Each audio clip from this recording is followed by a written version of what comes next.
Hi friends, this is Erin, and today I am continuing work on my Garden Collage journal. I'm going to sew in the signatures and do some more work on the cover.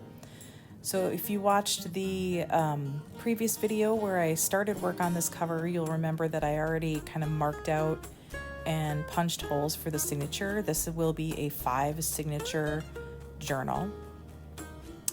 And so right now what I'm doing is cutting out a little piece of cardstock to make a guide for punching holes into the signatures themselves.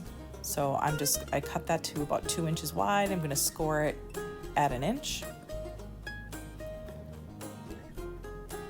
And then I will figure out, yeah, okay. Sometimes we just kind of go figure out how to match up the holes to the holes I already punched in the spine. Grab my awl and poke those holes right in there. Make them a little bit bigger.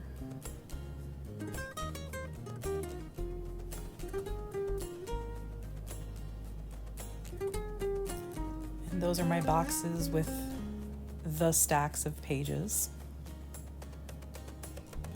and the pockets for the interior of the cover. So I'm going to go ahead and adhere those.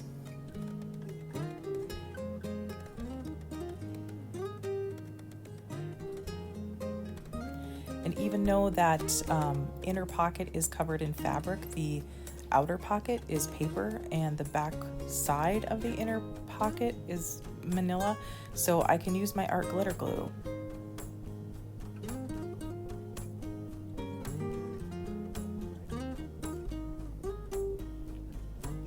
But I'm using Fabri-Tac to adhere the clusters. And since I decided not to actually stitch these, I did go ahead and put some Fabri-Tac in on the edges of the fabric, because I had originally just glued these down with glue stick because I thought I was going to sew them, and then I decided not to, so must do some better gluing then.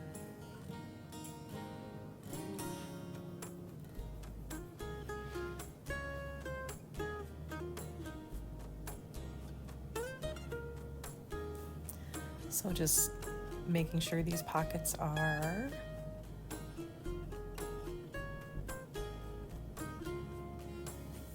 glued down to the cover. And I'm re-punching the holes to make sure that I've gone through the liner paper in the spine.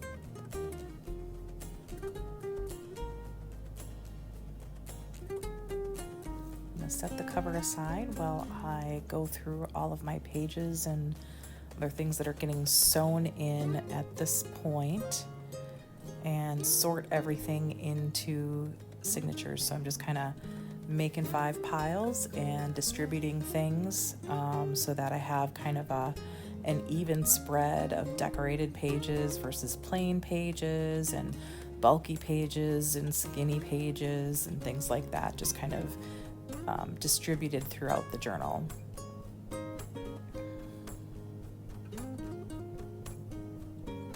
And then within each signature, I'll just going to group them all to determine what order they go in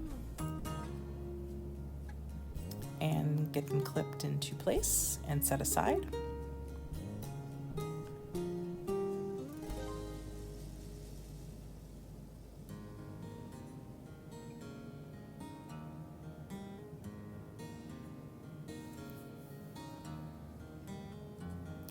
Making sure that my pages are right side up.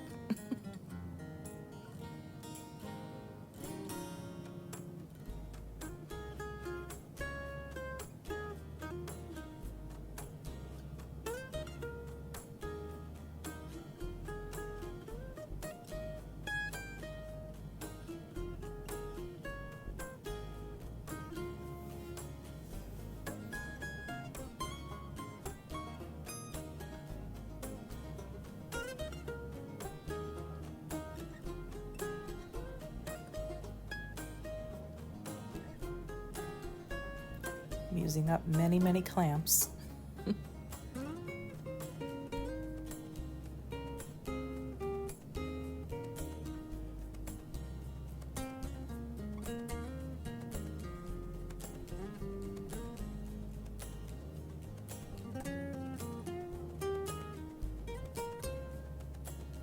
And this one gets 4 because I have 2 things that are only part of the height of the journal. So put the signatures in the order that I want them to go in the journal.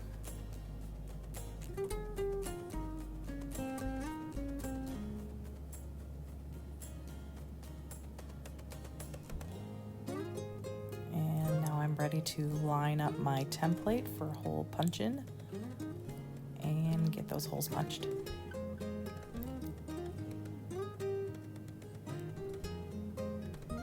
I'm using a 5-hole pamphlet stitch for this journal. I'm just writing quickly which is front, which is back, which end is up, so I make sure I get everything in right side up and in the right position.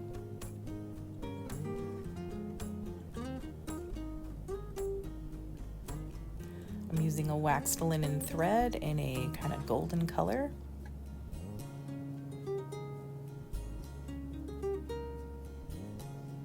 And I'm starting my thread from the top interior because this will be a hidden spine. So I will want my tails to be on the inside instead of the outside.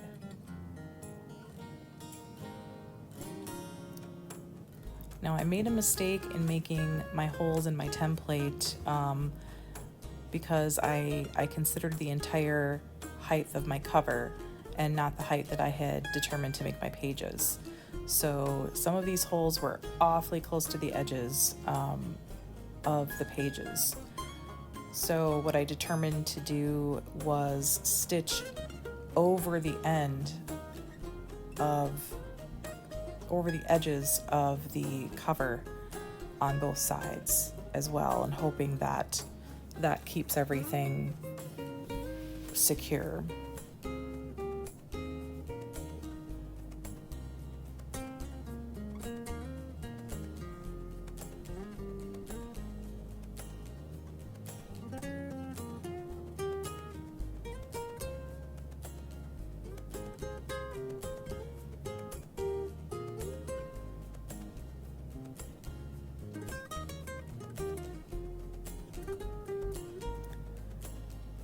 I don't know what you think, but this is kind of like my least favorite and yet also my most favorite part of making a journal.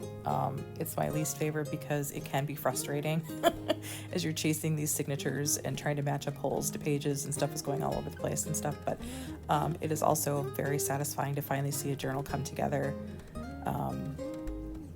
and you start really getting a sense of what it's going to be in the end, and understanding the flow of it.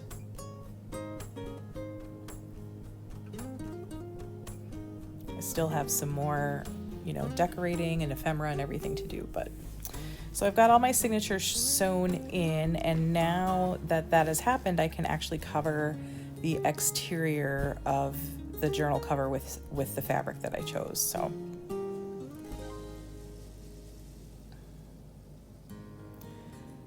nothing terribly precise here. What I'm looking for is just to get that fabric cut into a piece that is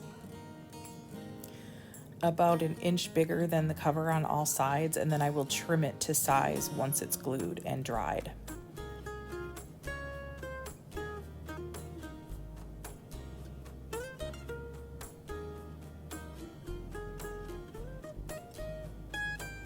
And plaid is really easy because it gives you a line to follow for cutting. So, but it's a little hard also because if you don't get it glued on just straight, it might just drive you crazy. So I glue the spine with Fabri-Tac, and of course it does not want to come out of the bottle very well. So this is just like a struggle. but I get this nice and goopy with Fabri-Tac because I want that glue on that spine to set up right away, and help hold that fabric into place where I want it while I glue the rest of the cover. But Fabri-Tac is expensive, and so I don't want to use that for the entire cover, and I'm going to use my Eileen's tacky glue for the rest of the cover. So get a good amount there. I'm using a silicone brush to spread that glue out, a nice even layer. Not too thick, not too thin, just evenly distributed. And as I'm laying this down and making sure that that plaid is as straight as I can get it, I think I got it just a little bit crooked on the spine, so of course it's not going to lay completely straight, but I think I got it pretty good. So we're on to the back, and it is the same method as the front. Friends, did you like this video? Give us a like and a thumbs up, and give us some comments if you would. And don't forget to subscribe and hit that notification bell so that you are notified when we release new videos.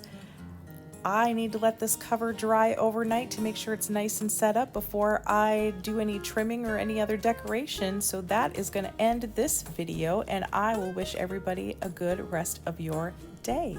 Bye.